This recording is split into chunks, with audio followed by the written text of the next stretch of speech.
Hi guys, I welcome you all to yet another lecture on anthropology series. This is our day 6.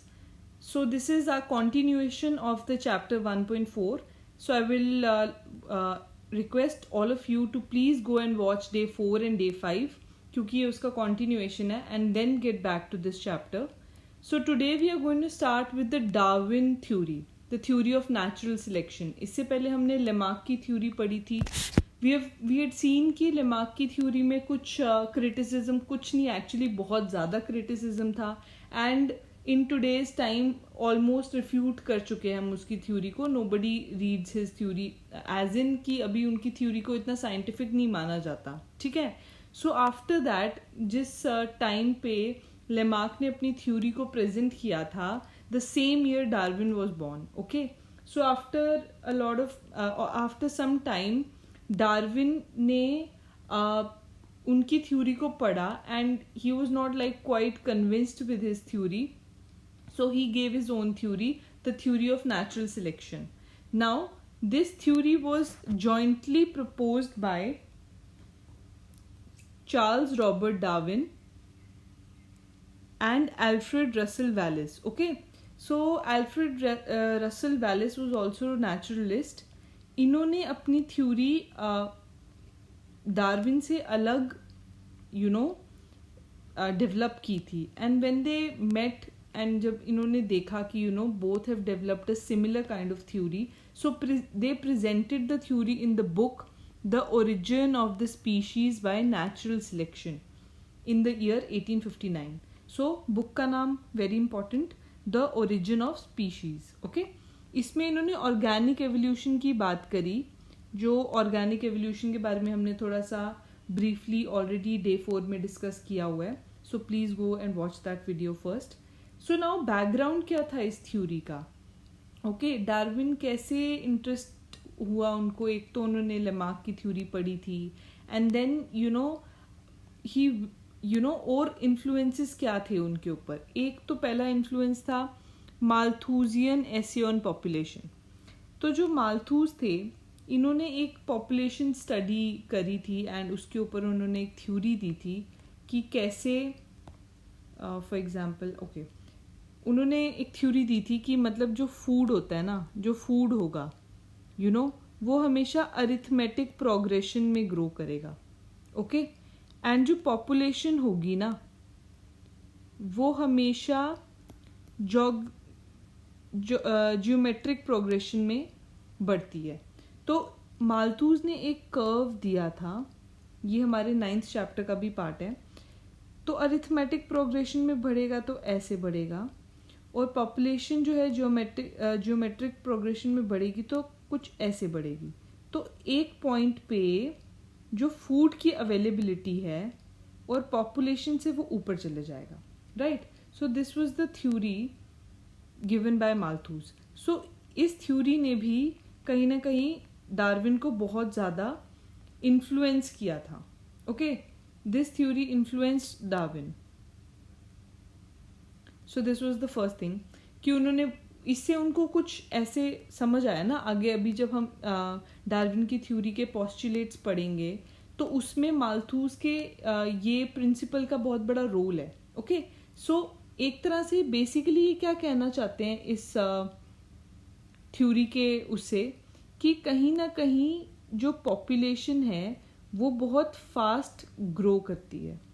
ठीक है. सो उस वजह से कुछ competition, there is some competition. ठीक है. एंड कुछ बैलेंसेस हैं जो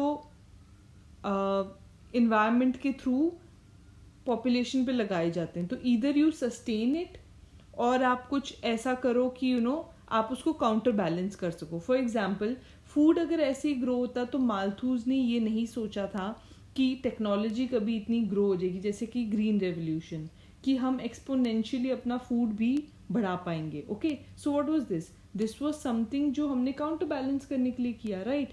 सो ऐसी चीज़ें डार्विन को बहुत ज़्यादा इन्फ्लुएंस हुई. This is the first thing. Second thing is industrial revolution. Industrial revolution से उन्होंने क्या देखा कि जो चीप गुड्स हैं या जो अफोर्डेबल प्राइसेस पे अपनी चीज़ें बना रहे हैं, वो इंडस्ट्रीज सरवाइव कर पा रही हैं, राइट? एंड जो ऐसा नहीं कर पा रहे, उनके they are vanishing from the industry. So again उनको कुछ समझ आए कि there is certain survival of the fittest. जो कर पाएगा वही रहेगा, जो नहीं कर पाएगा will get eliminated. Next is evidences collected by him during his voyage to the Galapagos Island. Now this is very important. He had took a very long voyage, like 5 years he went around. और उसी time पे ये Galapagos island पे गए थे. That's archipelago, that means छोटे छोटे islands का एक समूह है वो. तो उसमें बहुत सारे छोटे छोटे आइलैंड्स हैं. तो वहाँ पे उन्होंने टर्टल्स और फिंचेस पे स्टडी करी. Now I will get to this in very detail because ये इम्पॉर्टेंट है हमारे लिए.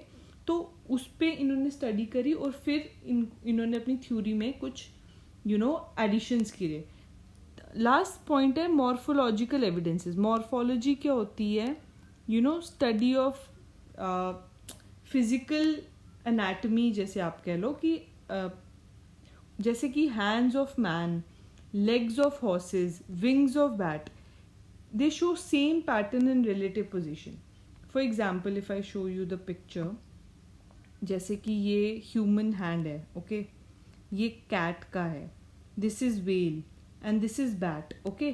अगर हम देखें तो जैसे ये वाली bone अगर हम देखें तो ये bone भी काफ़ी similar हमें नज़र आ रही है, ठीक है?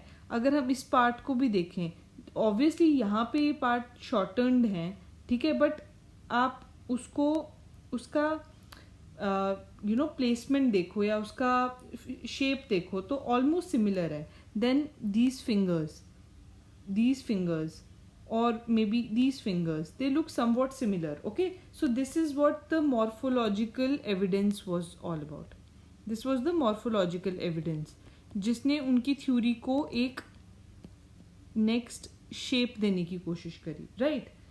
ओके, सो नाउ ये गैलापागोस आइलैंड की बात क्या है, I will tell you. See, Lamarck की थ्योरी जब हमने पढ़ी थी ना, when we were reading about Lamarck, हमने एक चीज, उनकी थ्योरी ना एक तरह से ना ट्रांसफॉर्मिज्म की बात करती है. किसकी बात करती है? Transformism. What is transformism? Basically he was telling us कि ये स्पीशी 1 है, ओवर द टाइम ये स्पीशी 2 बनेगा, ठीक है? क्योंकि इन्वायरमेंट कुछ प्रेशर्स डालेंगे, उस प्रेशर की वजह से इंसान कुछ ट्रेट्स एक्वायर करेगा और वो ट्रेट्स उसके नेक्स्ट जनरेशन में चले जाएंगे, जो इनहेरिट हो जाएंगे, राइट?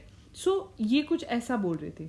फिर देन इसमें भी कुछ चेंजेस आएंगे, इस पर इन्वायरमेंटल प्रेशर लगेगा, ये कुछ ट्रेट्स एक्वायर करेगा एंड ये उसके नेक्स्ट जनरेशन में चले जाएंगे. सो ऑन करके हम कुछ एक पॉइंट के बाद न्यू स्पीशीज देखेंगे, बिकॉज इतने टाइम के बाद वो जो ओरिजिनल थे वो तो ओरिजिनल नहीं रहेंगे. सो बेसिकली ये बोल रहे हैं कि ऐसे जाती है, ऐसे होगी जो एवोल्यूशन है. सो ये ट्रांसफॉर्मिज्म की बात कर रहे हैं. तो ये कैसे पॉसिबल है? इन्होंने तो कहीं पे भी वेरिएशन की बात नहीं की, but as we can see today also humans हैं, ठीक है? There are so many variations in humans. किसी का हेयर कलर ब्लैक है, किसी का ब्लू है, किसी का ब्राउन है, ठीक है? वैसे ही आईज का डिफरेंट कलर है, हाइट डिफरेंट है, देन मैनी डिफरेंसेस डर्मेटोग्लिफिक्स में, मतलब जो फिंगरप्रिंट्स हैं किसी के लूप पैटर्न में होते हैं, वेरी डिफरेंट, ओके? किसी के आर्च में होते हैं. तो वेरिएशन तो है, बट लेमार्क ने इसकी बात नहीं की. सो दैट इज वाई जब डार्विन ने अपनी स्टडी करी, जब डार्विन ने देखा, जब वो गैलापागोस आइलैंड पे पहुंचे, सो बेसिकली इस आइलैंड पे कुछ फिंचेस आके रहते थे. मतलब जैसे बर्ड्स आते हैं ना, उड़ते हैं, they migrate to different places. तो वैसे ही ये आर्कीपेलागो, आप just wait a second, just let me show you with this. Okay, let us assume this was the archipelago, मतलब different islands of Galapagos. okay, इस पे over the course of time finches चले गए. okay, so कुछ finches हमें यहाँ पे मिलते हैं, ठीक है, कुछ फिंचेस यहाँ चले गए, कुछ फिंचेस यहाँ चले गए, कुछ फिंचेस ने ये एरिया ऑक्यूपाई कर लिया, कुछ ने ये ऑक्यूपाई कर लिया, ठीक है. So now here there was no like competition was almost negligible, ठीक है, कंपटीशन नहीं था. There was favourable conditions for them to breed and reproduce. So conditions were favorable, so they did not need to interbreed,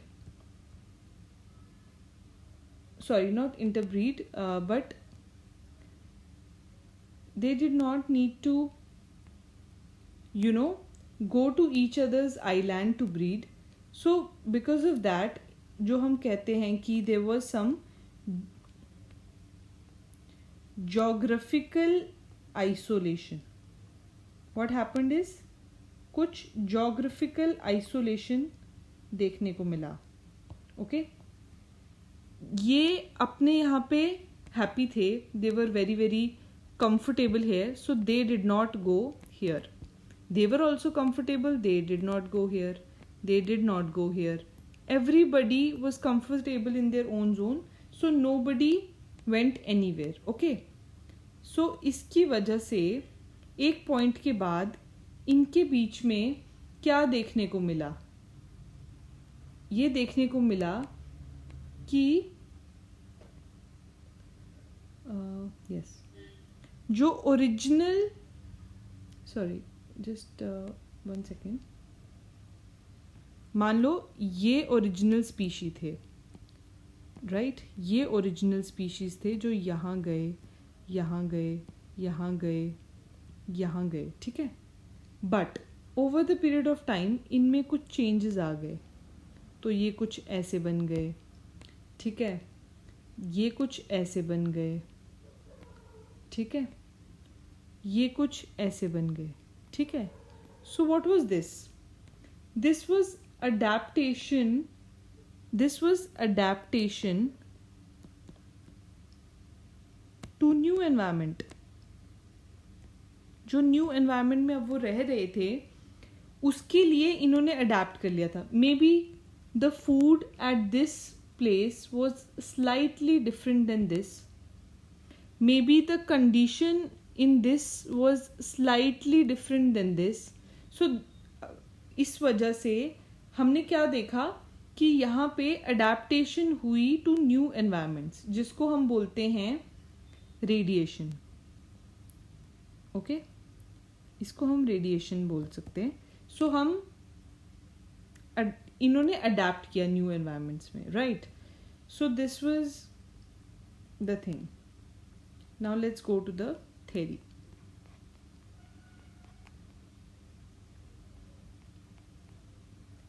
so there basically यहाँ पे हमने एक concept पढ़ लिया which is called adaptive radiation.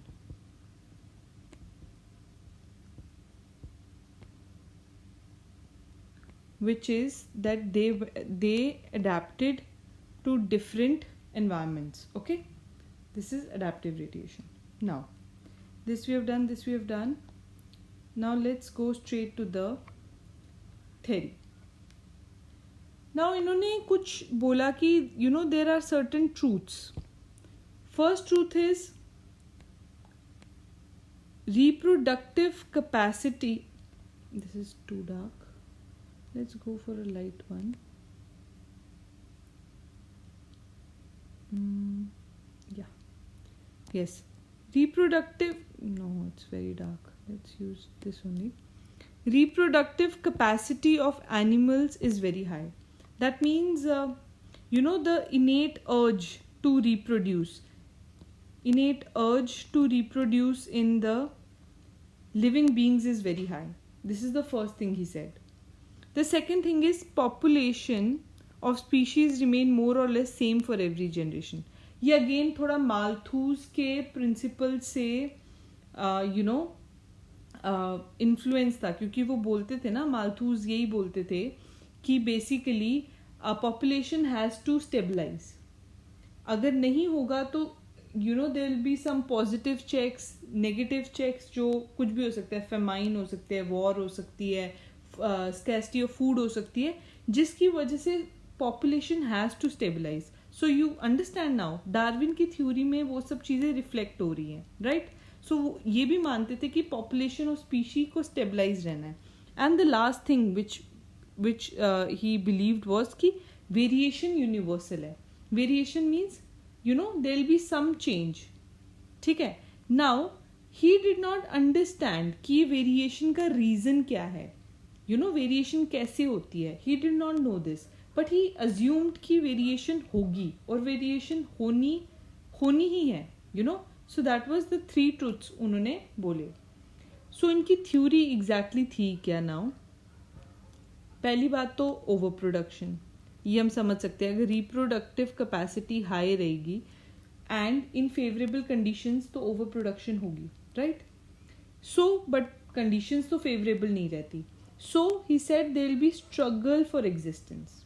Struggle for existence means obviously अगर ये species 1 है और ये स्पीशी 2 है and there is only this food which is available, so obviously they will compete for this food. So there will be intraspecific, intraspecies means ये दोनों एक ही species है और compete करे उस फूड के लिए. So obviously ये भी होगा. Again then there will be like species 2, हम इसको P1 और P2 ले लेते हैं. So जब भी obviously ये भी compete करेंगे आपस में, but जब इनको compete करना है तो they will compete as a unit against these different species for this food. So interspecies और intraspecies दोनों टाइप की स्ट्रगल रहेगी. And then there is against environment also. What if the environment is harsh, famine आ जाए, ठीक है, ice as में इतना फूड की स्कैर्सिटी हो गई थी तो वो कम हो जाए, ठीक है ना. सो ऑल ऑफ दिस उन्होंने बोला कि they will always be struggle for existence.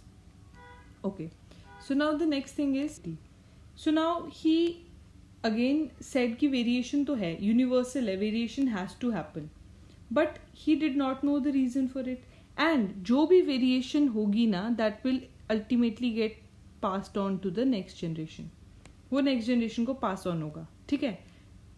अब इन्होंने ये भी बोला कि only beneficial traits gets passed on. तो यहाँ पे he made a little mistake by saying कि ओनली बेनिफिशियल, बिकॉज ऐसा तो नहीं है. हमने कल भी पढ़ा था लेमार्क की थ्योरी में कि एनीथिंग जो पार्ट है जर्म प्लाज्म का, ठीक है ना, it will get passed on, right.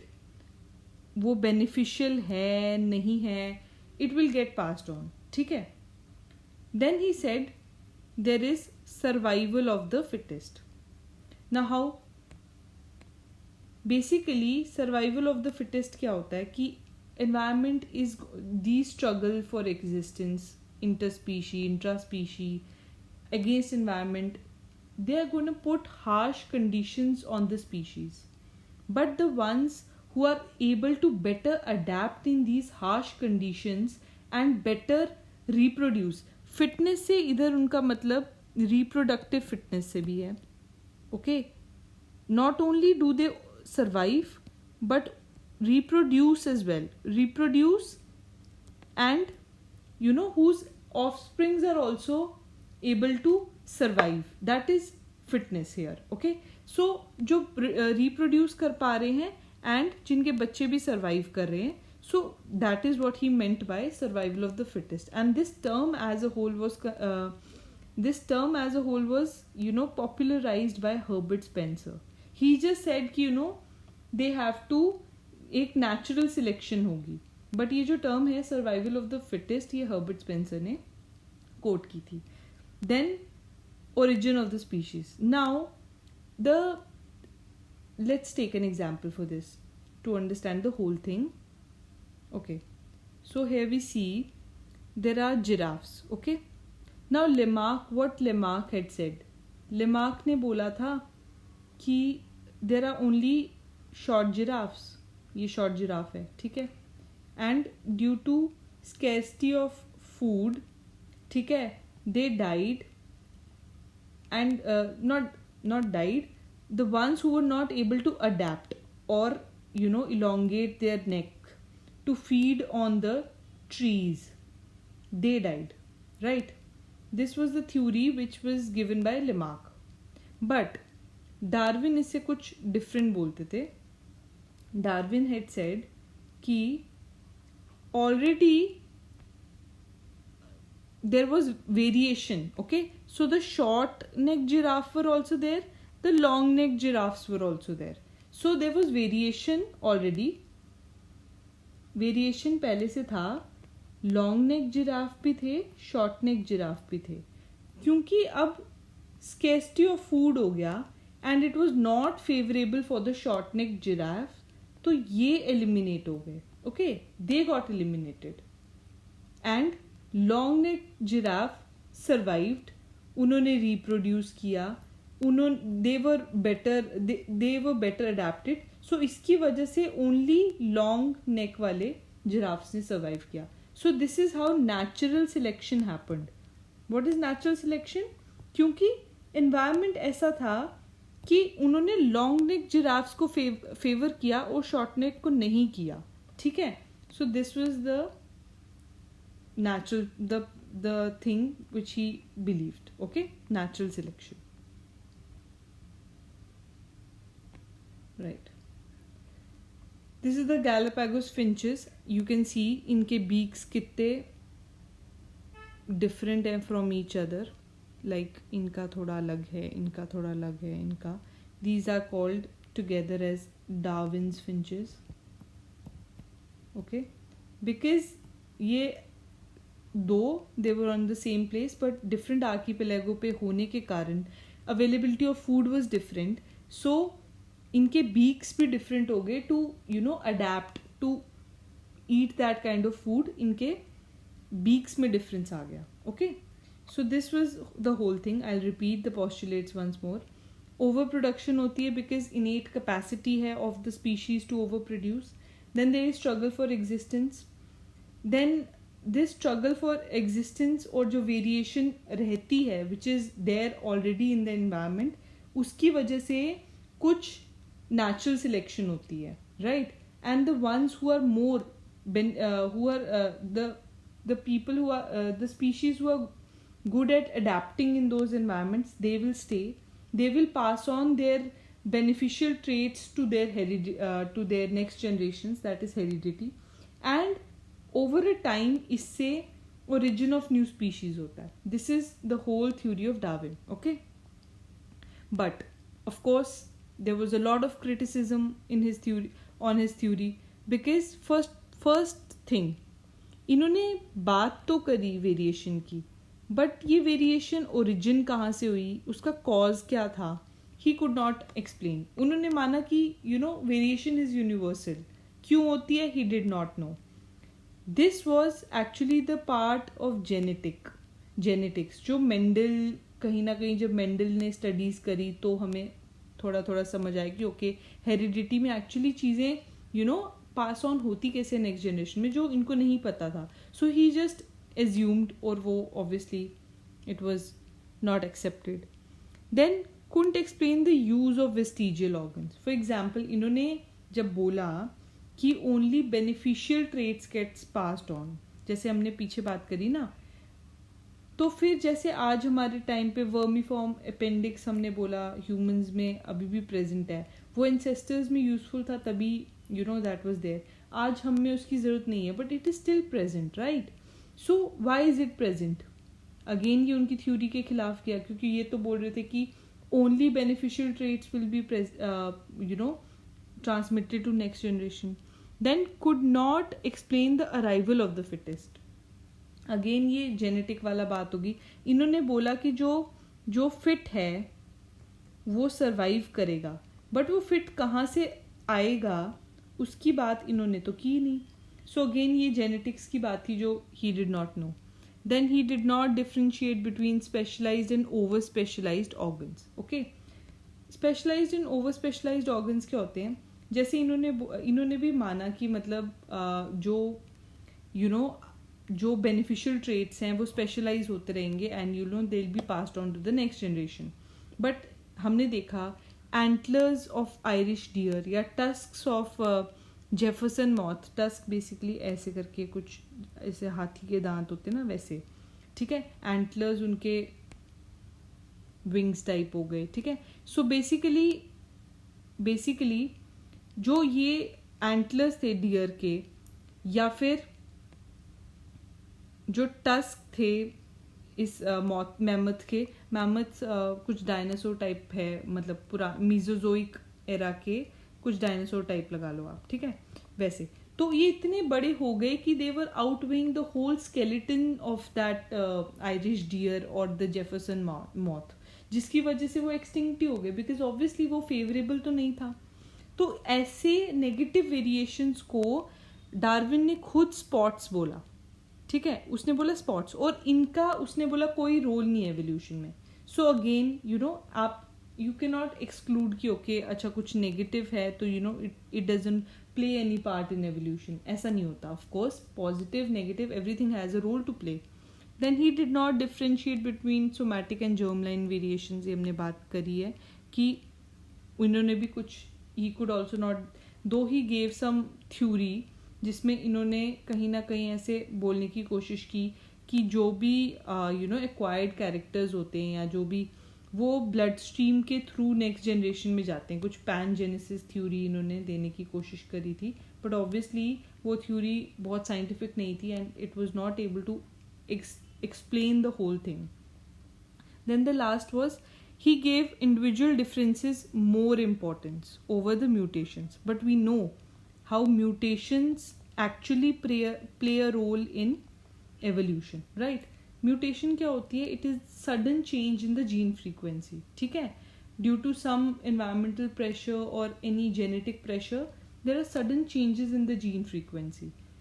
Okay, so he did not know, of course he did not know about genetics, so he could not understand the role of mutation and gave individual differences more importance, whereas it is vice versa. It is mutations that have a huge role to play in evolution. So this was the whole criticism of Darwin's theory, and it was of course बाद में Darwin की theory को today also Darwin की theory mostly accepted है in the sense कि at least there was some start to the study of evolution. He's a big name when we talk about evolution, but he had a lot of इनके theory में भी बहुत सारे issues थे, due to which इनकी theory के बाद एक और थ्योरी आई जो हम कल पढ़ेंगे, सिंथेटिक थ्योरी ऑफ एवोल्यूशन, जिसमें ये genetics and all of those things were plugged in.